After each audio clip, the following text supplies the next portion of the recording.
Welcome to the FF Forge. My name is Steve, and today is the Saturday special where I will be going through all of the up-to-date injury reports as of Friday, anything today, Saturday morning that came through, which nothing came through in my alerts. And then I will also be going through some of the headlines from the week, storylines going on, things of note that are important in the fantasy world here.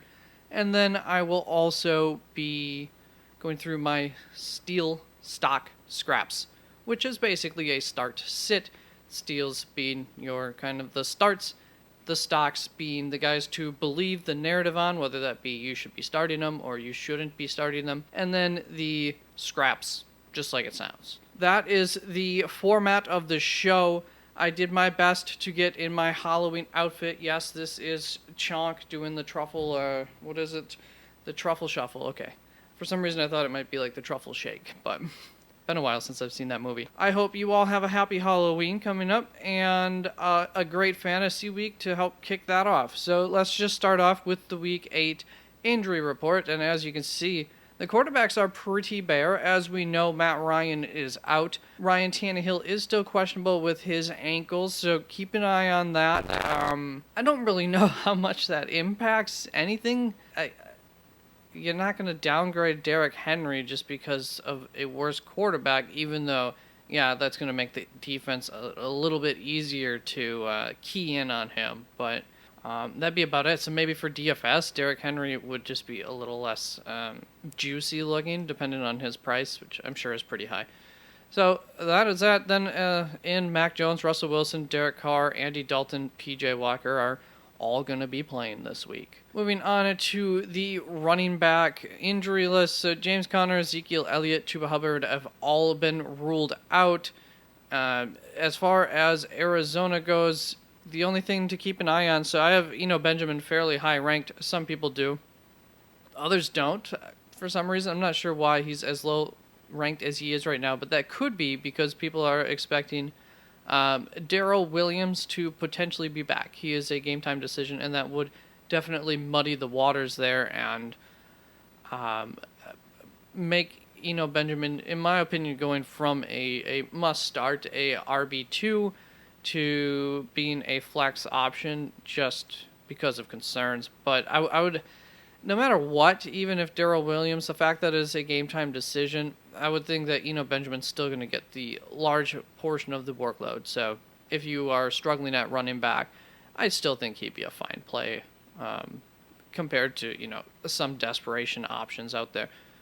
Then, as far as questionable goes, James Robinson is a to be determined game time decision. I don't know that they quite called it a game time decision, but that's looking like what it's kind of going to be as far as whether he will be playing or not this week. So I think even if he plays, he'll be on some sort of limited workload, which is definitely going to be good there for Michael Carter. I'd remember what team he's on for a moment. And then Josh Jacobs is questionable. I believe there's not too much concern about him not playing out there, so it should be fine, but just be prepared just in case. And then DeAndre Swift and Darrell Henderson Jr. have both been ruled in. All right, can't quite fit all of the wide receivers on here, so let's just start with the outs. Deebo Samuel, Allen Lazard, Corey Davis, Jahan Dotson, Jamar Chase, Kenny Galladay, Michael Thomas, and Jarvis Landry have all been ruled out for the week. DK Metcalf is a game time decision. A lot of us think he's doubtful. There has been some optimism from him, from the coach, so you never know, but probably not. And Nico Collins is doubtful. Could have sworn maybe he got ruled out, but I guess no. Yeah, he's doubtful. And then moving on to the questionable guys. Devontae Adams has the flu, a bad bout of the flu, so he is questionable, expected to be playing, but you never know. Then Jamal Agnew, Christian Watson is cautiously optimistic via the coach. Definitely a option as far as a stash play, especially if you are struggling at wide receiver, because the upside would be great if somebody could come in there and give a spark to that offense for Green Bay. As far as other questionables, Noah Brown, Amon-Ra St. Brown looking like he'll play. Tyler Lockett is a game time decision. I don't think a lot of people are afraid of him playing or not, but I would keep a close eye on that one. Then Brandon Cooks, Romeo Doubs, Mac Hollins, Nelson Aguilar, Diami Brown, Brandon Powell. Brandon Powell being out would make Darrell Henderson just like 2 or 3 touches more valuable, which is not nothing. So that's something if he's not playing, because he has been taking a few rushes, even though he's a wide receiver in most games that I've noticed, at least. Then as far as being ruled in, Kendrick Bourne will be back for New England. Elijah Moore will be playing for the Jets. Hunter Renfrow is good to go. Maybe he wasn't ruled in, but he's off of the injury report, is the little asterisk there. And then Van Jefferson is expected to be brought up and playing this week. And by expected, that's what's been said, that he will be in the game. So that might help. I've been thinking that will be helpful for that offense there in Los Angeles. Now on to the tight ends. None ruled out. There are a few questionables. Juwan Johnson popped up on the injury report this week, so he's definitely questionable. Darren Waller, Logan Thomas, both questionable. I believe Darren Waller's trending towards playing, but there's been some conflicting reports on where he is at health-wise, and I will talk more about him in my Steel's stock scrap portion. Then Hayden Hurst and Dalton Schultz are also questionable, so things to keep an eye on, but this, I believe, goes in order of likelihood of them playing, pretty sure. And then Pat Freiermuth has been ruled in, popped up with an ankle early in the week, and supposed to be fine. Now on to the headlines for Week 8. Jamar Chase is being sidelined. I don't know what was up with the media using the terminology sidelined with him. I don't understand why they felt the need to go with that verbiage. You never really see that for guys who've been injured and are going to be out for 4 to 8 weeks is the expectation. 2 to 6 was what was given by originally, but like medical experts have peeped in. And it looks more like 6 weeks is going to be the slightly optimistic but also realistic approach. Really just depends on the severity of that hip injury for him. And that's one thing where the medical professionals have said this 8+ week window, like he probably would have been going under surgery if it was a really bad injury. So it's probably not that window, but I've seen so many different guesses.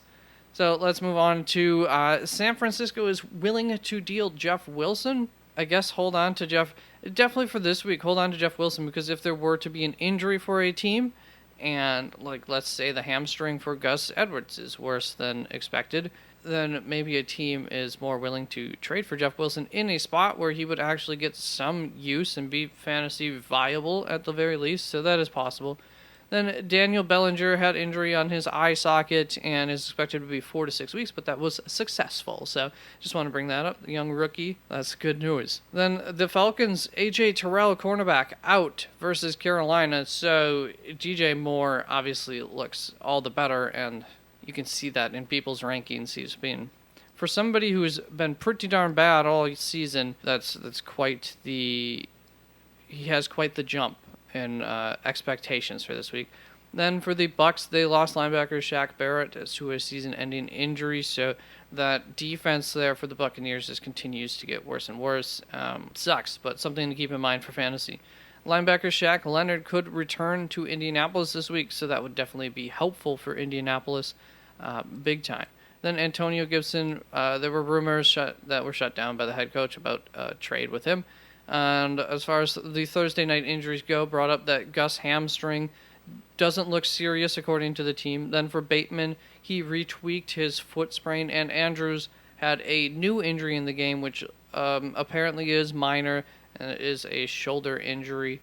So that's not great. At least it is minor, so that is helpful. Good news overall for those injuries on Thursday night. Then Kadarius Toney was traded to the Chiefs this week. As far as fantasy goes, I don't expect a whole lot from that. At least trustworthy. He goes off for 1 week somewhere in here in the next 3 weeks or something, and then he doesn't.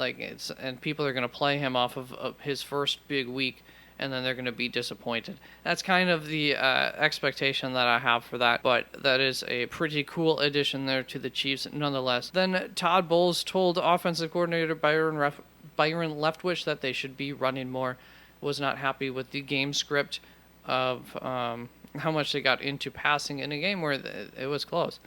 Then, no, Kamara isn't going to Philadelphia. I guess there were rumors out there that Kamara was going to be traded to Philadelphia, or Philly was trying to trade for him. Kamara, the team, they all shut it down. Kamara's like, I don't want to go anywhere else. Just in case you heard that and then never heard the other side of that, not real. The Giants are interested in Jerry Jeudy.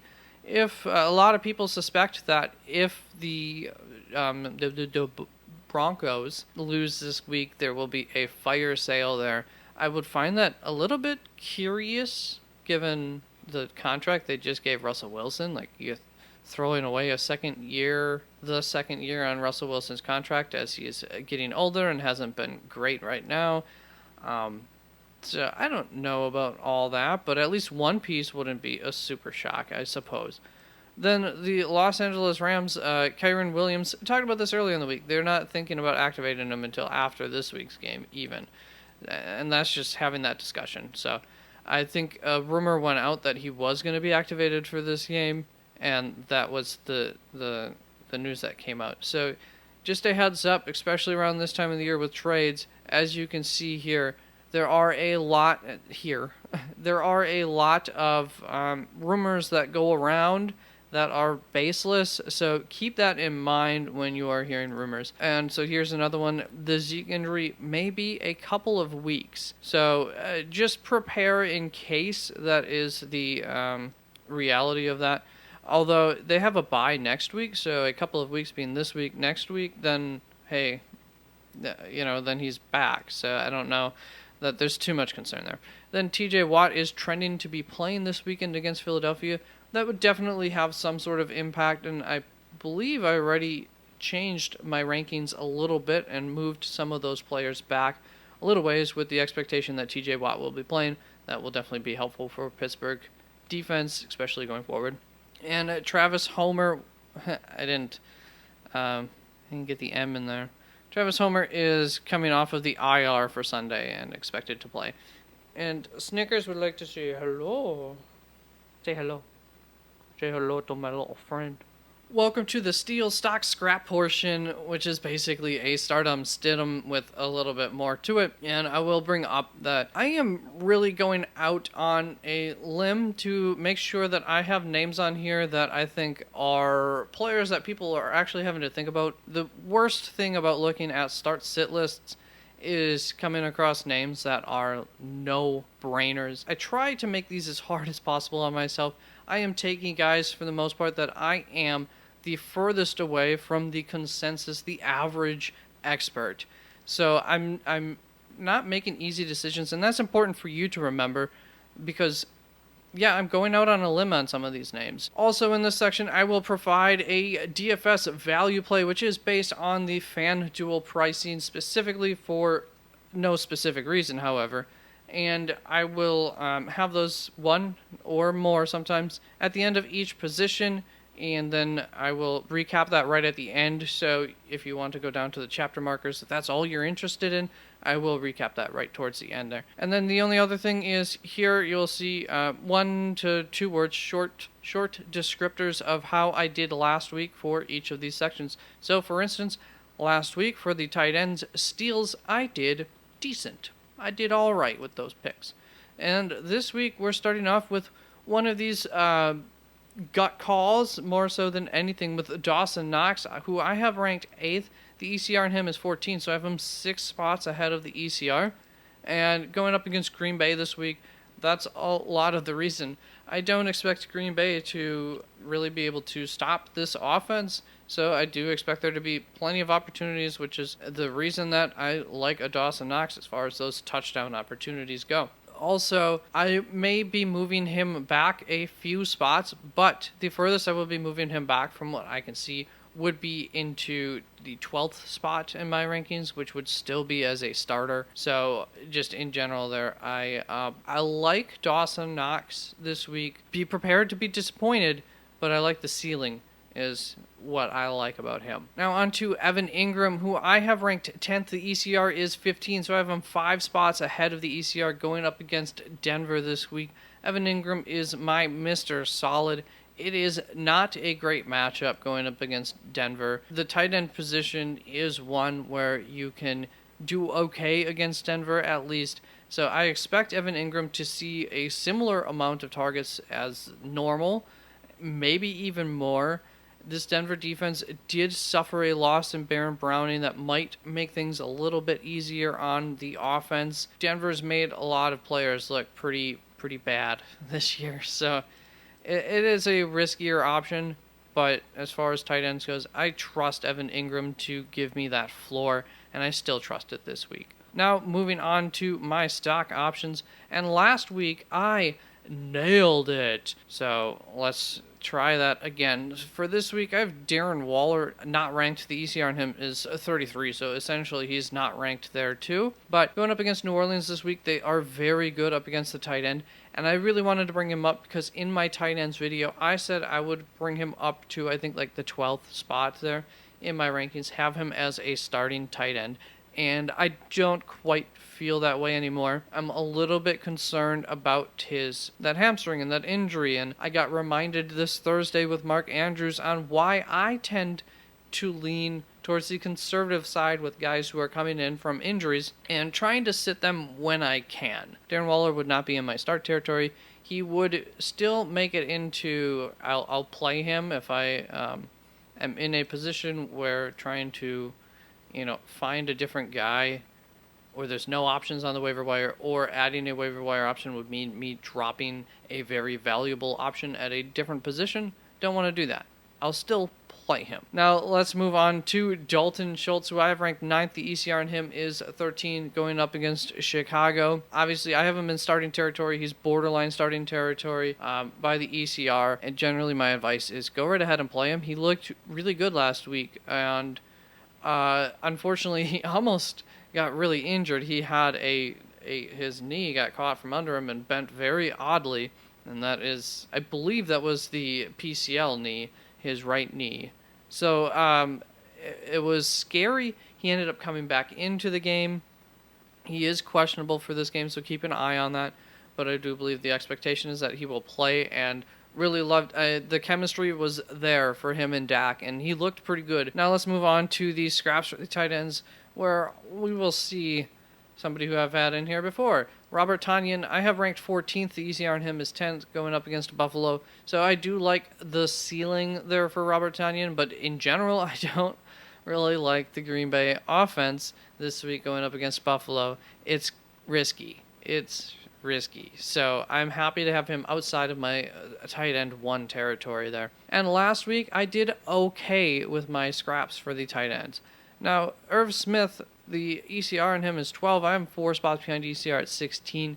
So they have him in starting territory. I've heard all of the things about Arizona tight ends going up against him. Not recommending to go out of your way to sit Irv Smith, but I do have him ranked 16th. I'm not super excited about this. He's been a very up and down risky option. I'm not betting on him having a good week. There are other players who I feel are safer plays. It's just his floor is too low for me to put into as an automatic starter. Now on to the DFS value plays, and I did not do good for my picks last week at the tight ends. I didn't do bad apparently, but just not good. Not good. For this week, I have Greg Dulcich, and he does not have like the best ceiling coming into this game via my projections. So if you are looking for a ceiling and you want to spend just a little bit more money, Hunter Henry would be another option that I'm going to give you. But both of them I like, and I do have Greg Dulcich ranked higher. Now, moving on to the quarterback steals, and last week I had mixed results, so 1 good, 1 bad. Andy Dalton, I have ranked 10th. The ECR on him is 20th, going up against Las Vegas. Now, I had this, I like Andy Dalton a lot this week. The only concern is, of course, Taysom Hill coming in when they get into the red zone near the goal line and stealing touchdown opportunities away from Andy Dalton. That's not good.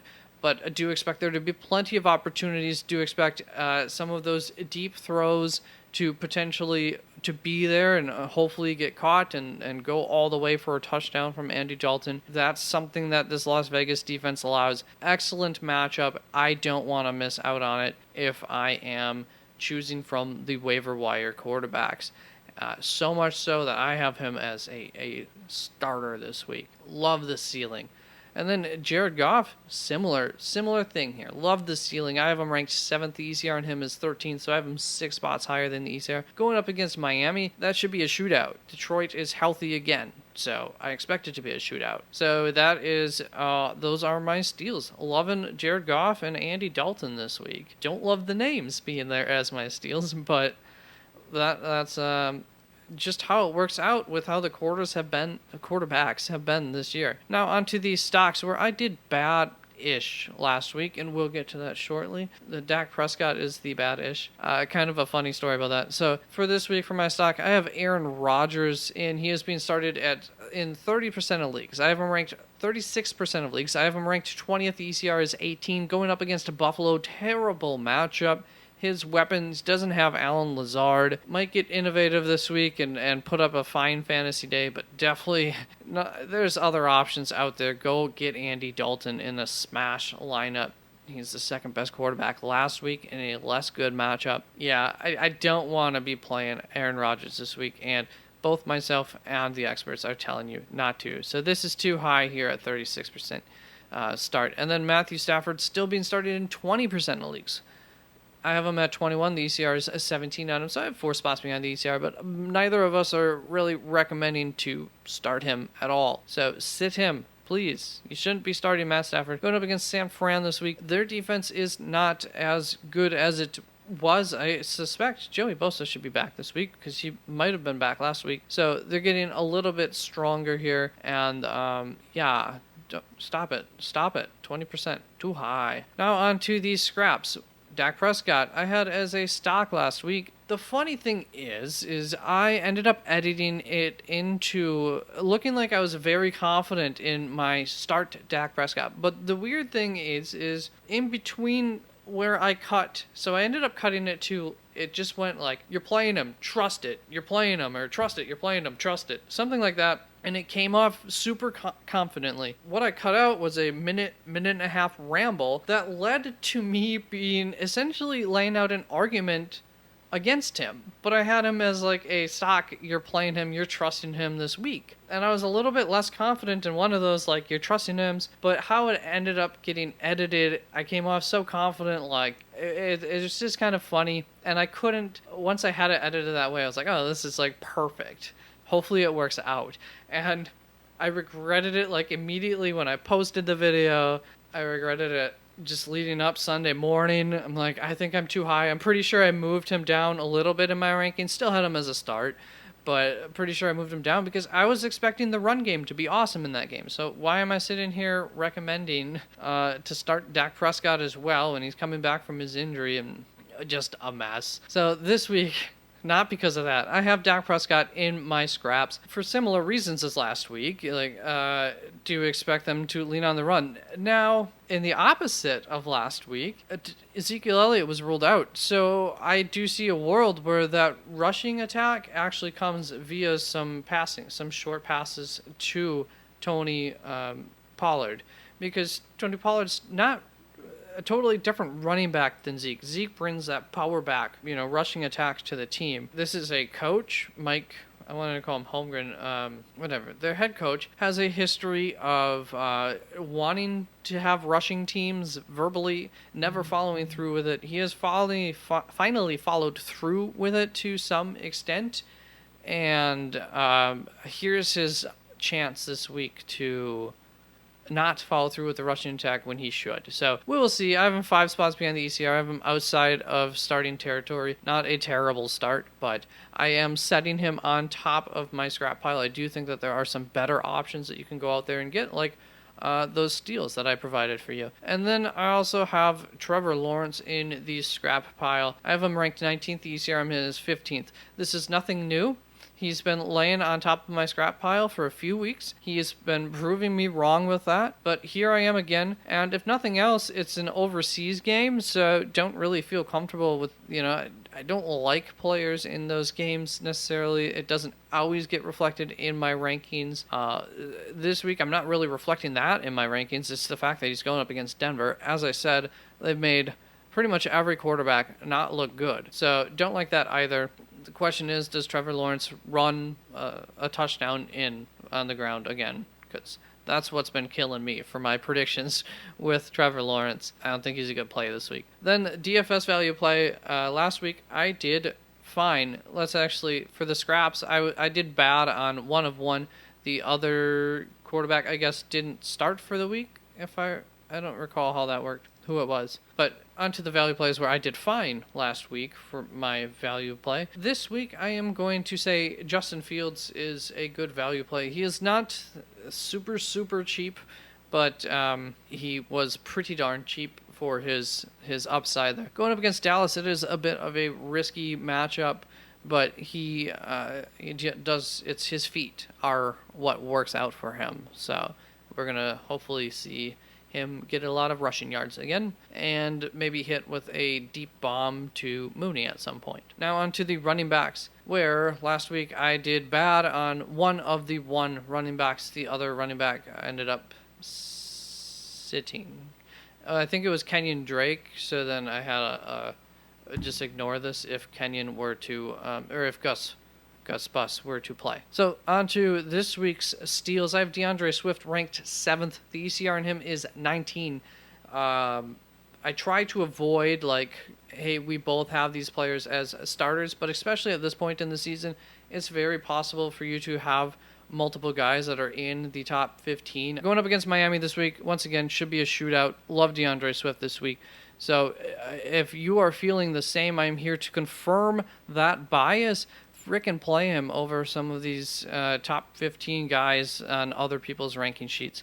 Then I also have Deontay Foreman. I have him 9 spots ahead of the ECR. I'm at 17.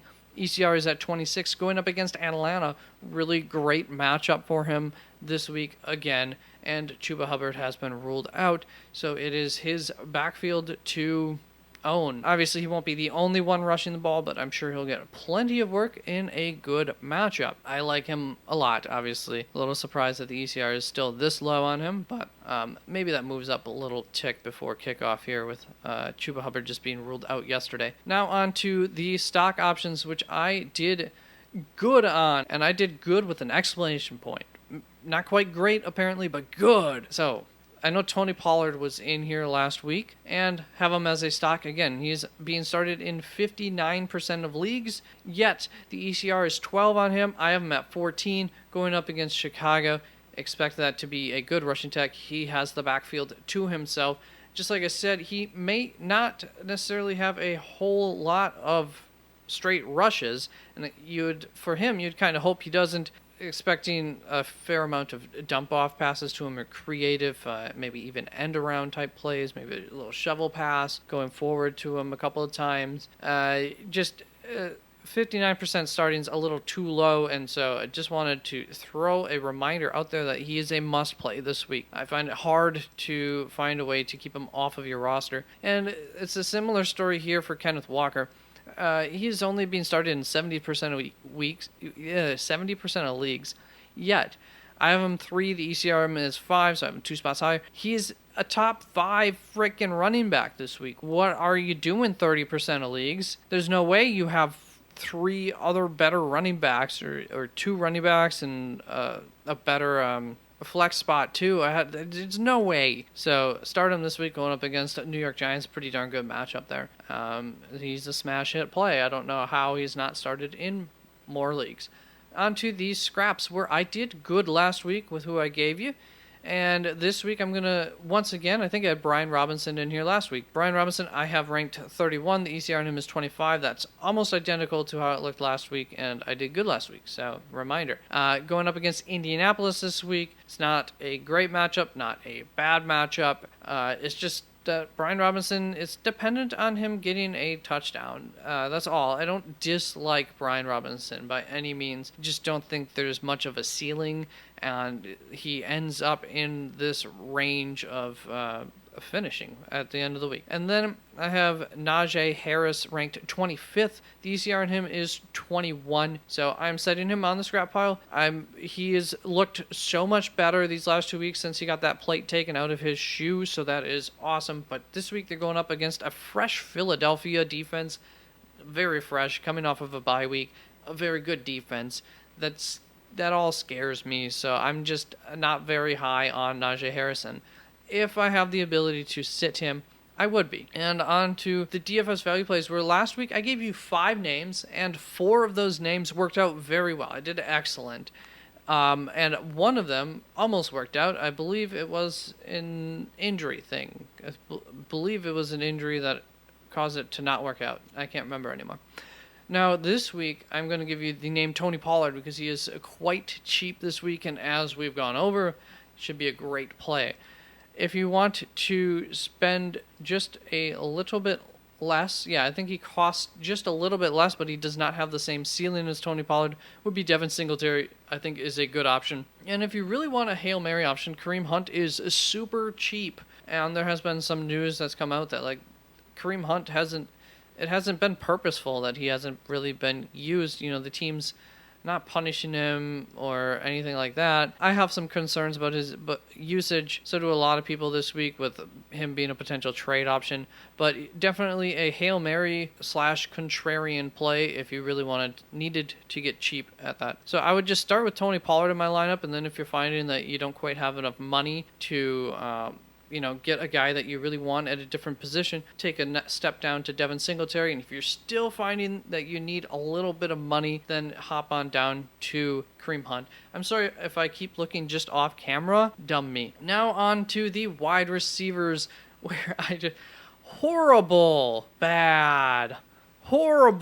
I failed you with my wide receivers last week, and it really sucks for the steals because I fought to not put Boyd on the list last week, and obviously that would have been a great steal had I actually put him on there. So that's a shame. Now this week we're looking to do better, and I have some. I feel like, okay, for Brandon Ayuk, I feel like if even if it's not a good call, it's not going to kill you. You should be fine. I love his floor this week. And for Devonta Smith, the only thing that concerns me would be that TJ Watt coming back for that Pittsburgh defense, and then them just looking excellent this week, and just like shutting down all the Philadelphia skill players. But love those Philadelphia skill players this week. Did move Miles Sanders down the most, and I think I just moved Devonta Smith back like a spot because he's a ceiling play now with a solid floor. Now, as far as Brandon Ayuk, I have him, looks like 9 spots ahead of the ECR. I'm at 16. ECR is 25 on him, going up against the Rams. Not a smash play, not a terrible play. I just like him a little bit more than the average expert this week. But I'm saying go out and to feel comfortable playing Ayuk, if nothing else.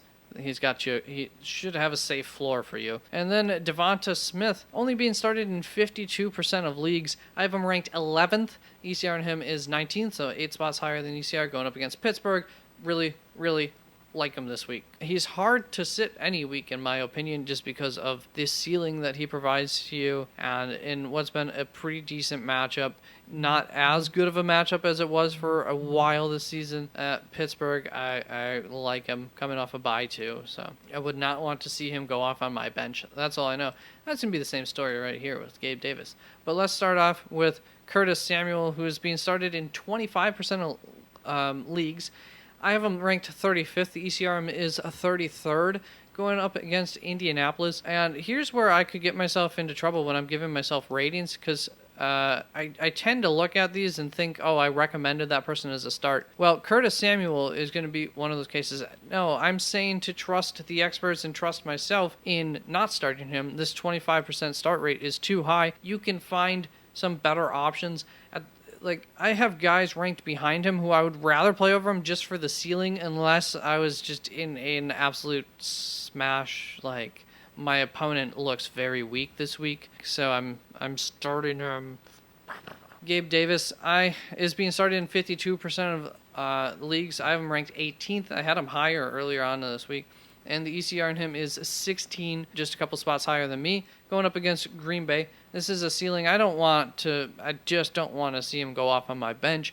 Expect this Buffalo team to do just fine against the Green Bay defense this week. Now on to the scraps, where I have Brandon Cooks to start out with. I have him ranked 32nd. ECR on him is 24, going up against Tennessee. It's a pretty decent matchup. I am setting Brandon Cooks fairly lightly on top of this scrap pile. Like last week, I had him in my stocks as a you can trust to play him borderline guy. I believe that was my advice, at least. So that's how I rated myself badly, because Brandon Cooks, you could not trust to play last week. Did not end up having a good week. And I'm still concerned about him this week. I talked about both of these guys in my wide receiver video. Like, I don't trust Robert Woods. Don't understand how he could be this highly ranked. And really, I barely understand how he can be ranked at 41st. But my projections had a little bit of say in things, and he moved up a little ways due to my projections compared to my personal thoughts on him.